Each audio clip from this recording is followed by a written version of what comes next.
जदि मार्च 5 को ओडिशा पंचायत राज दिवस पालन करे कि असुविधा नाला। ये तो अबुझामुना सरकार, ये बुझंती गोटे कहती गोटे करती गोटे,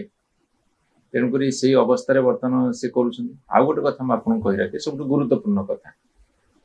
आपण मानकर माननीय टीवी चैनल माने एवं प्रिंट मीडिया मुद्रित गणमाध्यम देखा सभा करुँच वर्ष जाक किंतु लोकप्रिय सरकार सभार लोक न था खाली चेयर को भाषण देवारे बहुत अभ्यस्त। आज आपन को लगुच गोटे जातीय स्तरीय पंचायत राज दिवस पालन कला भाया लगुच मु कहीं गोटे देखिपार किछि लोक